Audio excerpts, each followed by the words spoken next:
On today's Locked On Jayhawks, different game, same result. Kansas loses to West Virginia.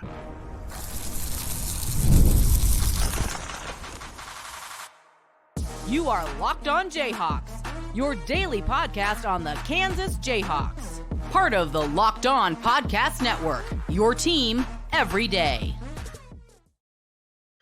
This is Locked On Jayhawks. I'm Derek Johnson at DJohnson Radio on Twitter. You can find our show anywhere you get your podcasts, including on our YouTube page. Thank you to the everydayers tuning in to each and every episode. Thank you for making your first listen every day.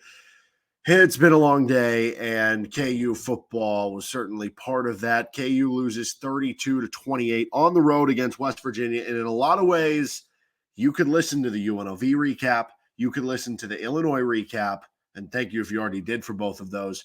This one is going to be very similar. Some differences, and we'll get into that, but a lot of similarities in how KU has lost these three games, which on one hand makes it like you're so close to being 4-0. Like you're right there. But on the other hand, makes it more infuriating when it keeps happening, right? Somebody comes up to you and kicks you in the pants, you're going to move the next time they try to kick you. That hasn't been the case. You just had to stay there. This episode of the show is brought to you by Game Time.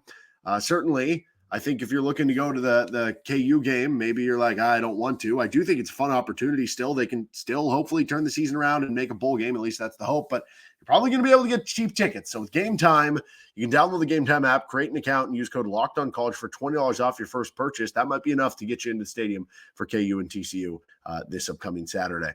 All right, so we'll get into the game, go to the game. What's next for KU? Overall, Kansas loses 32-28 in Morgantown to West Virginia, a game that you were up 28-17 with under 5 minutes to go, and it felt like KU after that touchdown from Luke Grimm, it was like, boom, they're going to do this thing. New season in the Big 12, back on your winning ways. Instead, disaster happens in the final 5 minutes. But this is what I mean when I said earlier, this is very similar to the UNLV game and the Illinois game in terms of how it happened.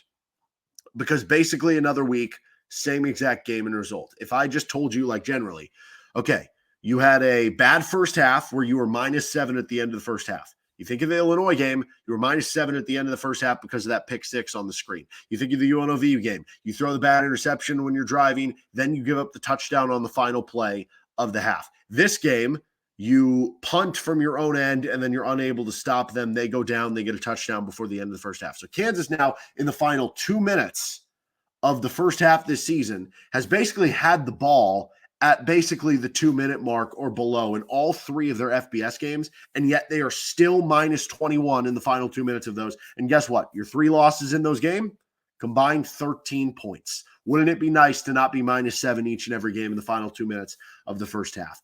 So that was something that happened again in this one that happens in the last two. Again, another thing that happened in this one that happened in the last two, the defense plays well until they don't in the fourth quarter. You look at the Illinois game. You played really well the first three quarters. Fourth quarter, things got away from you a little bit. UNLV game, and overall was still a good game for you defensively against Illinois because if you give up that many points, you expect to win the game. Same thing with UNLV. Bad fourth quarter, you couldn't make the key stops at the end of the game. Still, overall, you say, okay, that should be enough from what the defense held them, that if the offense was doing their part, they would win the game. But you'd like to come up with those key stops at the end. And then the same thing in this one, although a little bit more, 32 points, not necessarily the formula for winning the game. But for the first three quarters, yes, there were certain things where it was like, yeah, KU didn't do great against maybe stopping the quarterback run or this and that. But overall, you hold them to 17 points with 5 minutes to go. You're okay with that defensive performance until you weren't, because the last two drives, they carved you apart like you were butter and they were a hot knife. So that same thing the last couple weeks where the defense overall good game for the first three quarters, but in the key final couple drives, can't get off the field. Questionable play calling.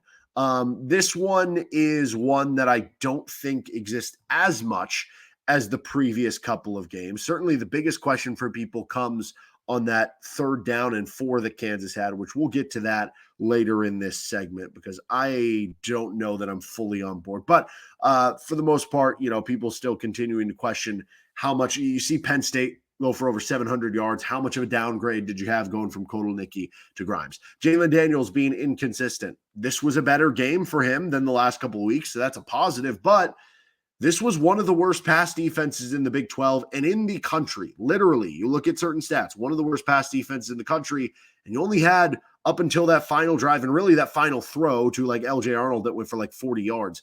You had like 150 passing yards up until then. So even with that, you were under 200 passing yards against one of the worst passing defenses in the country. That's not great. You had the bad interception. Again, overall, I thought JD was much better than the previous 2 weeks, but like, and you still had maybe a few highlight plays from JD that were better, but like still inconsistent. Unable to get the Hail Mary off. You weren't able to do that against Illinois. You weren't able to do that against UNLV, and you weren't able to do that in this game either. That was another thing that carried on like the last 2 weeks. I would say that, I don't know, all three of the games at different points you thought you were going to win. I looked this up. I posted this on Twitter. So I looked on ESPN. What were the high points of win probability for KU at different points in the game? Not always in the fourth quarter. Some were, maybe third quarter, second quarter, whatever it was. KU, based on where they peaked at win probability at those points of the games, if you were to total that up, the odds of KU going 0-3 at those points would be 0.17%. So not even 1%, not 1 out of 100, basically 17 times out of 1,000. That is insane that they have gone 0-3 here. And now you're left at being 1-3. Each loss can be explained away easily, right? You don't want to lose any of those games the way that they've gone, but you can easily explain like, oh, weird stuff happens sometimes in football. You played a close game. You did some good things, but maybe you had too many turnovers or this or that happened. Overall, maybe you felt like you were the better team, but yada, yada, yada. When it keeps happening, when it keeps going over and over again, it's so frustrating. But each loss can be easily explained to look at it and be like, you were so close. You were a few plays away, literally, from being 4-0. And the positive view of that is that you're so close in the process. If that your process stays the same from where you are now, but the results aren't there, maybe you just have a few minor tweaks, a few minor adjustments. You could easily be that team who is 4-0 the rest of the season, where you can contend to make it back to another bowl game. I have a good friend, Adam Dravetta, who brought this up to me. He was like, it's almost like they're that 1-5 Chiefs team right now. Now, who knows if they finish that way? But if you remember, that Chiefs team had talent. They were losing a lot of close games. Weird stuff happened early, and then all of a sudden the switch flipped. They started getting momentum. They won 10 straight games. They won a playoff game that year. Not expecting that to happen for this Kansas team, but can you flip a switch enough to get back to 6-6, right? The flip side to this, and this is the worry for me, is that even though you're 1-3 and maybe the process would say you're a better team than that, do you, right? The fruits of the labor, so to speak, would be, hey, if you keep playing close games, some are going to go against you, some are going to go for you. So if you keep getting spurned in these close games, eventually luck is going to turn to your side and say, okay, now you're starting to win some of these games. At least that's the hope. Because typically 50-50 games, there are teams like Nebraska that just like lose them all the time. But for the most part, and Iowa win them all the time. But for the most part, teams, if one year you lose 6 one-score games, the next year they might win 5 one-score games. Maybe this is just one of those years for KU. Maybe they can turn that around over the backside. But what happens if, because being 1-3 leads to a dumping of like the confidence and leads to a level of quit or something, that these close losses turn into big ones? That is the real concern for me. And yes, I think maybe there's a real conversation that needs to be had, not on this episode, but I'll at least bring it up about, what is this staff doing in close games? Are there little things they're not doing that is costing them? Because you think about the losses last year. Oklahoma State, close loss that you easily could have won. Texas Tech, close loss you easily could have won. K-State, close loss, easily could have won. All 3 losses this year. That's the same thing. Is that just bad luck? Is it something they're not doing well? I don't know. Maybe that deserves more deep dive into. But in the end, as many should have, could have, would have, as you kind of have, you are what you are, and that's 1-3. It wasn't expected. You had much higher expectations. It's not good enough from where your expectations are. It is a huge bummer. There's a large heaping of frustration. And when you have the stadium being built, funds needed for that, I hope that it is still able to happen, because like that stuff is still going to be so important, so that you're not in this same situation in another year, in the same situation in another couple of years. Let me add something else. I have seen a lot of people blaming Lance Leipold and also on the third down play call. So let me get to a couple things on those, because as much as I was saying, I do have questions about, okay, what's going on here with these close losses? I still think Lance Leipold is an awesome college football coach. I still think Lance Leipold is an awesome college football program builder. I still think he is the right guy for the job. And remember a few years ago when we would just die for, oh, can you just play close games? Can you make them competitive? Right? they're doing that, and they're showing that they're close to right. If you start losing these games by 20, 30 points, that's going to be another conversation. But I do think Lance Leipold has maybe brought a little bit of the extra jumping of the crowd on the idea that I think when every offseason you flirt with other schools and you have your wife maybe not tweeting things out, like you're going to open yourself up to more vitriol from the fan base when things aren't going as well as they are. But that said, like, I think Lance Leipold is still an outstanding coach, and I don't view this as a negative mark against him from what has kind of happened. Like, yes, is hiring Jeff Grimes, did that not work out? Yes. But like, is every hire you're ever going to make, is every recruit you're ever going to make, is every one-score game that's ever going to happen going to go your way? No, it's not. How are you going to respond from here? That's going to determine it with Lance Leipold. But like, to this point, he's been the guy. Like, I'm not fretting that at all. As far as the third down call, 3rd and 4, you run the football against a stack box into the short side. My bigger issue is running ball into the short side. I would have liked to see an option. I think a lot of people are like this way. You run an option to the wide side where you have more room to operate. KU did so well with those option plays. Jalon Daniels is actually really good at knowing when to pitch the football and knowing when to run. And so I would have liked to see that. But at the end of the day, here's the thing. A lot of people pissed off about the call and the run play on that situation. Like I said, would have liked to see something a little bit more different. But 2 weeks ago, everybody's crucifying Jeff Grimes for not running the football on 2nd and short, 3rd and short against Illinois. Last week against UNLV, everybody's crucifying Jeff Grimes for not running on that like 2nd and 2 when they threw the screen to Luke Grimm that lost yards and caused him to kick a field goal. They ran the ball. Everybody was asking them for them to run the ball. Everybody was asking for him to give him to Devin Neal, including myself. He did, right? They don't trust Jalon Daniels fully as much as they trust Devin Neal right now. They ran the ball. It wasn't the most ideal thing in the world, but like going into play, I was honestly sitting there going like, I'm fine with the Devin Neal run here. So you're damned if you do, you're damned if you don't. You can't play the result game. And I think that is playing the result game a little bit there. Maybe that's going to be an unpopular opinion, but I just think that, you know, when it's like, hey, run the ball more, and then you do in the key situation that everybody was calling for you to do in the past 2 weeks, and it doesn't work, like that's kind of the results game a little bit there. But regardless, end of the day, with all this stuff, not good enough right now. They're close. I still believe in Lance Leipold. I would still take a bullet for Devin Neal. I hope to heck they can figure this out and make another bowl game, because for him, the seniors, like, they don't deserve to go out this way. Devin Neal doesn't deserve to go out this way. And the program, the stadium, the crowd attendance, I want all of those things to be successful. But certainly right now it shows that it's going to be a grind the rest of the way for KU. We're going to continue on, go to the game. This is Locked on Jayhawks.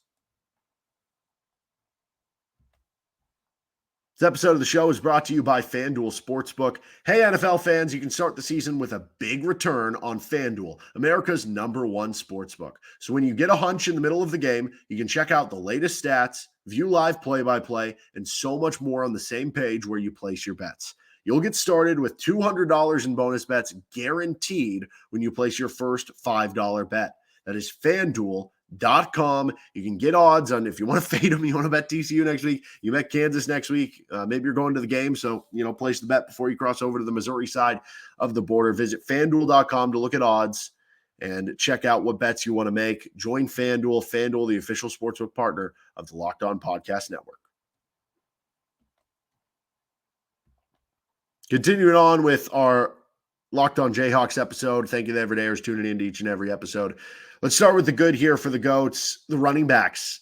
Devin Neal, not a huge yard per carry total, but he was grinding through 27 carries, 110 yards for Devin Neal. He's been a workhorse so far for you this season. The production for Devin Neal looks good enough for you to be winning these games, but unfortunately some of the other stuff hasn't happened. Touchdown as well for Devin Neal. Daniel Hishaw, 9 carries for 72 yards and a touchdown in this game. Both of them combined to be really good. I thought having Hishaw back was super helpful for KU because it allowed Devin Neal to have a breather here and there, right? And then you add the receiving yards for the two of them that total up. That's 189 yards for the two of them, which is about 5 per play on the 38 touches that they had. So good stuff from what you got from both of those guys, including a couple of touchdowns.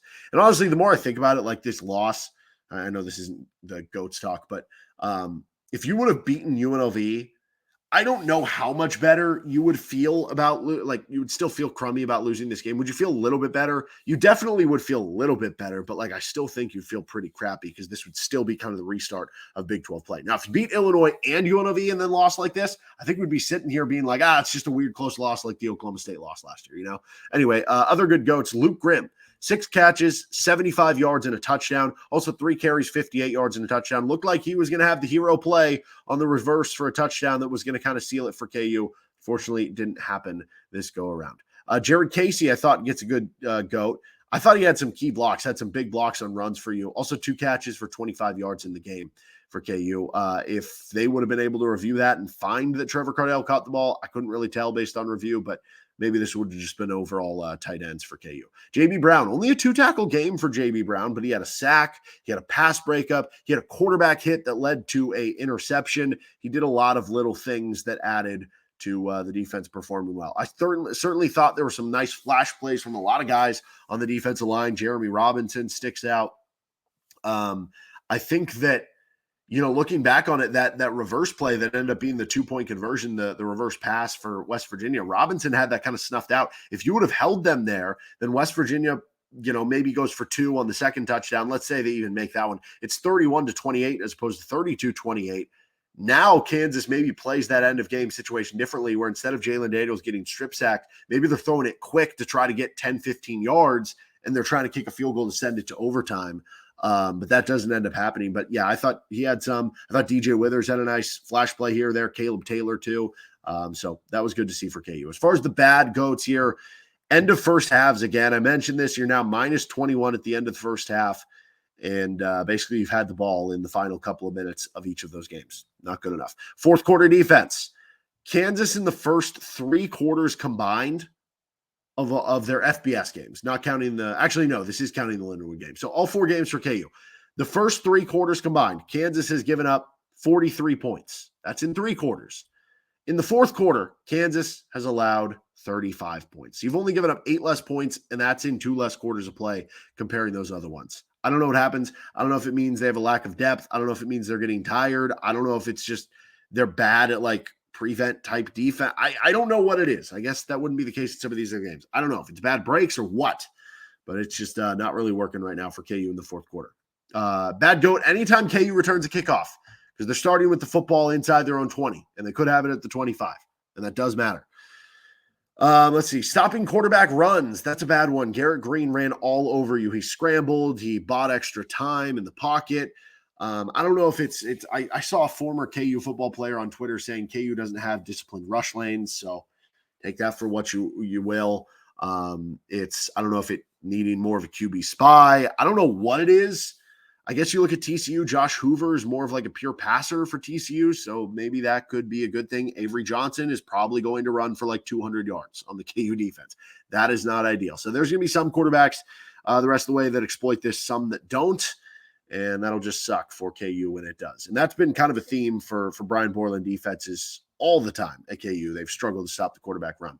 And then deep pass defense. So I actually almost brought this one up last week against UNLV, and I'm wishing I would have, because last week against UNLV, I think UNLV was 0 of 7 or maybe 1 of 7 on passes beyond 20 or 30 yards. It was not very good for UNLV when you look at the raw stats. But if you watch the game, you would notice there were a couple times they got open deep, and maybe it was just underthrown, or maybe it was dropped, or maybe it was a good breaking play late by KU to break it up. But there were some opportunities there that I think West Virginia saw on film and were like, hey, I know they didn't really complete them, but the process was good. They got some guys open.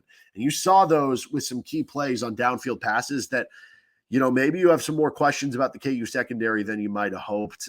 Maybe it was just KU had to send more numbers into the box to try to stop the run. And so that left them more vulnerable on the back end. And that won't be the case against teams who you're expecting pass more on. I don't know. More remains to be seen on that one. But yeah, you certainly got hurt on some deep passes in this game. All right, what's next for KU? We're going to discuss that next with that TCU game on Locked On Jayhawks. Our episode today is brought to you by Game Time.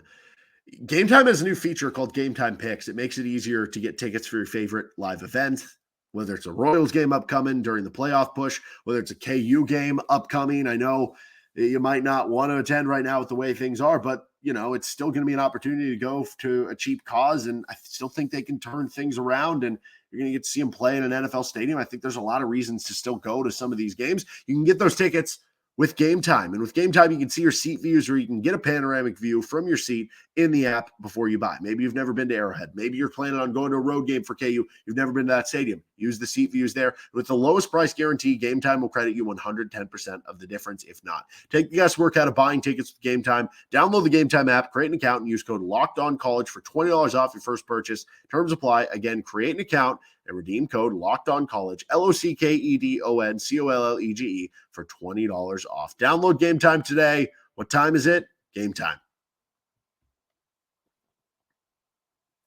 We'll have our takeaways episode later this week, some KU basketball episode later this week, and KU TCU preview later this week. Plenty more coming at you on Locked On Jayhawks. So what is next? It's versus TCU. I don't like playing a team, I guess I should say, after they come off a loss, let alone a loss to a rival where you kind of get embarrassed, because you're going to get them up at a point of attention, right? And that's the case for TCU, which is a little unfortunate. So they opened the year with a 34-27 win at Stanford, which that Stanford win, I didn't think Stanford was very good, but all of a sudden Stanford looks pretty good since that moment. Won at Syracuse earlier this week, so that's more impressive for TCU. They blanked LIU 45-0, and then they blew a fourth quarter lead against UCF, 35-34 in a home loss, but they very easily could have won that game against what I think is going to be probably a 7-8 win UCF team. So solid, not a bad loss there, I guess you would say, although maybe it was bad in how they blew it. The recent one, though, was probably their worst performance. Gave up 66 points to SMU. So maybe Kansas can exploit some things, but given how the passing offense and Jalon Daniels has looked and Jeff Grimes at the play calling, I don't know how confident you are that they can really exploit this TCU defense like SMU did in the tune to 66 points. I will say, though, SMU has gone to kind of a running quarterback, and that was able to haunt TCU's defense a little bit. So maybe we see more Jalon Daniels runs in this game. But this will probably be kind of a coin flip game. We're going to find out the time of the game Monday morning. It's going to be at Arrowhead. I think this is a game where, if KU would have beat West Virginia, we'd be talking about this game as the opportunity to build your momentum and really turn the season around. Now this game is about survival. Like, that's what this game is. Losing to West Virginia was a huge missed opportunity. I also thought that it was unfortunate timing. If you were playing West Virginia on the road in week 8, because you could argue that was one of your toughest games on the road, stuff like that, would have been a little bit easier than trying to climb out of the 1-2 hole than in week 4 having to play it now. Losing the game to TCU, to me, kind of signals that you're at the bottom of the Big 12 again, or at least you're in discussion, in the games against maybe like Baylor and Houston are probably to determine if that is you or that is one of the other team. You have a lot of works to do right now as a program on this season to try to get bowl eligible, to try to just salvage the season, to try to just start playing better and start winning some of these games. And there's a lot going into this game where if you lose this game, it's going to feel like you're kind of dead. So that's what this game feels like to me. Do you have a pulse? Is there survival? Can you win at home against a TCU team that is beatable? No pressure. That'll do it for this episode of Locked On Jayhawks. We'll be back later this week to talk plenty more KU football, some KU basketball as well. See you then with LOJ.